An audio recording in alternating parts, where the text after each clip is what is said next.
Good morning friends. तो अब हम इस प्रॉब्लम को सॉल्व करेंगे। एक बार देखें। The income tax officer on assessing the income of Shri Moti for the financial year 2013-14 and 14-15 feels that Sri Moti has not disclosed the full income. He gives you the following particular of assets and liabilities of Sri Moti as on 1st April 2013 and 1st April 2015. अब 2 साल का gap है, 2 साल की calculation हमें करनी है। तो अब 2 साल के लिए हम, ऐसा नहीं है कि 2 साल के हम अलग अलग करेंगे, हम 2 साल का कंसोलिडेट भी कर सकते हैं। तो हम स्टेटमेंट ऑफ अफेयर बनाएंगे 1 अप्रैल 13 का और 1 अप्रैल 15 का, और फिर 2 साल की क्यूमुलेटिव हम कहेंगे कि कितनी कैलकुलेशंस आ रही हैं। ठीक है। सबसे पहले हम क्या करेंगे, 2 साल का उसको लग रहा है कि भाई ये इनकम इनकी कम डिस्क्लोज हुई है, तो पहले हम निकालेंगे कि एक्चुअल में प्रॉफिट हुआ कितना है। ठीक है। तो आप समझते हैं, सबसे पहले हम बनाएंगे स्टेटमेंट ऑफ अफेयर। ठीक है जी। ऑफ कौन है? मिस्टर मोती।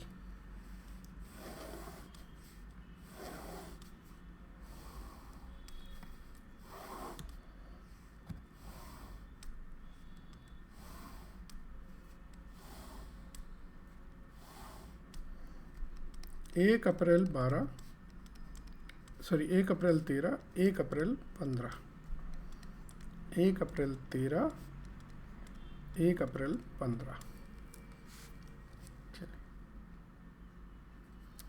कैश इन हैंड है, स्टॉक है, डेटर है, लैंड एंड बिल्डिंग है, वाइफ्स ज्वेलरी है। ठीक है। लाइबिलिटीज में मोतीज बिरदर का लोन है और सन्ड्री क्रेडिटर है। ठीक है, लिखें लोन फ्रॉम बिरदर और क्रेडिटर।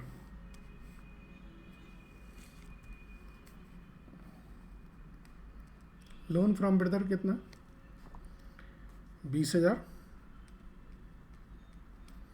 और क्रेडिटर कितने?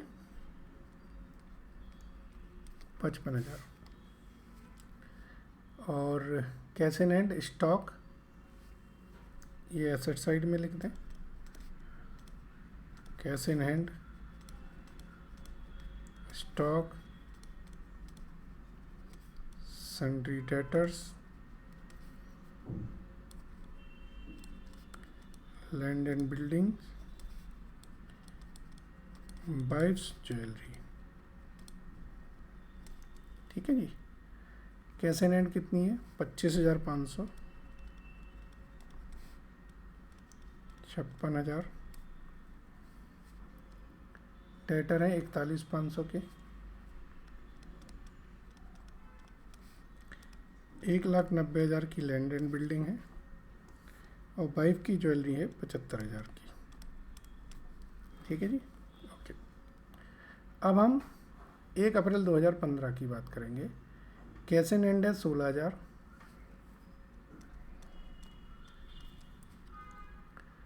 $91,500 स्टॉक है, 52,500 डेटर्स हैं,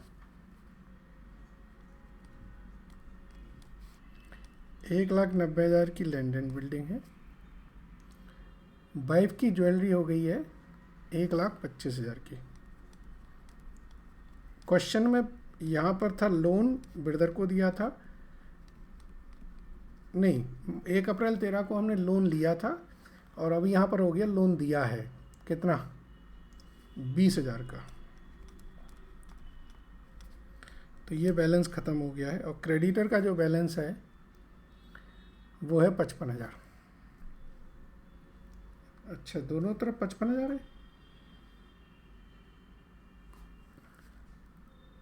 ऊपर 35,000 था, ये 35 है और ये 55 है। ठीक है।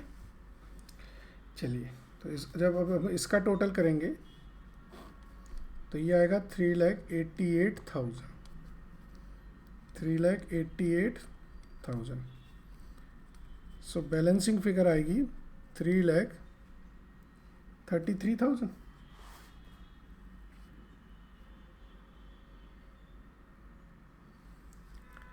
एक सेकेंड, कुछ गलत है। ओके, मैंने थोड़ी सी प्रिंटिंग मिस्टेक कर दी। ये 40,000 है, तो ये आएगा 3,33,000। ठीक है जी। अब इस तरफ का टोटल आएगा 6,20,000। 6,20,000, तो ये हो रहा है 5,65,000। ठीक है, ओके। अब थोड़ा नीचे पढ़ें। During the period domestic expenditure है 4,000 पर मंथ। डिस्क्लोज इनकम इनकी ये है। State whether the income tax officer contention is correct. इसको समझें। अब निकालेंगे हम calculation of profit earned by mister Moti in financial year 2013-14 and financial year 2014-15। ठीक है जी। आप लिखेंगे कैपिटल एट ऑन 1 अप्रैल 15 को 5,65,000 है।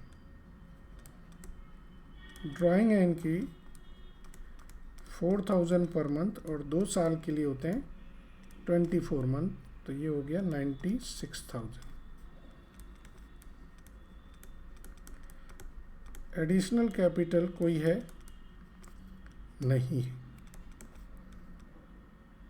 कैपिटल एज ऑन 1 अप्रैल 2013 ये 3,13,000। सो प्रॉफिट अर्न्ड कितना हुआ 2 सालों में? 2 सालों में जो प्रॉफिट आया वो आएगा 3,48,000। ठीक है, ये ऐड कर दोगे और ये लेस कर दोगे। रिपोर्टेड प्रॉफिट कितना है?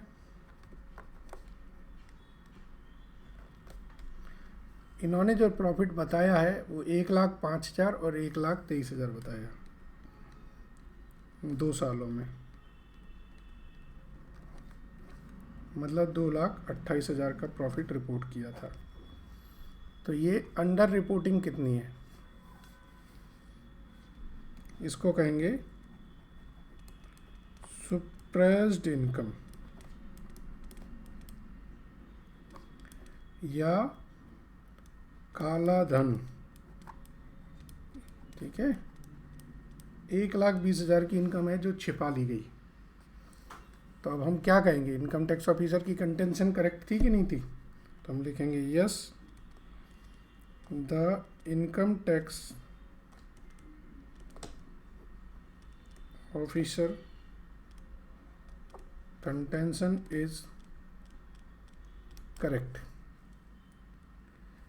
as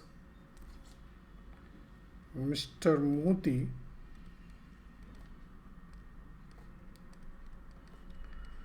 has not declared his true income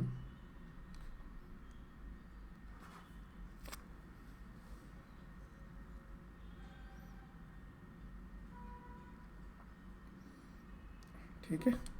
चलिए, सो इस तरीके के क्वेश्चंस भी पूछ लेते हैं इंस्टीट्यूट, अच्छे क्वेश्चंस हैं। Thank you.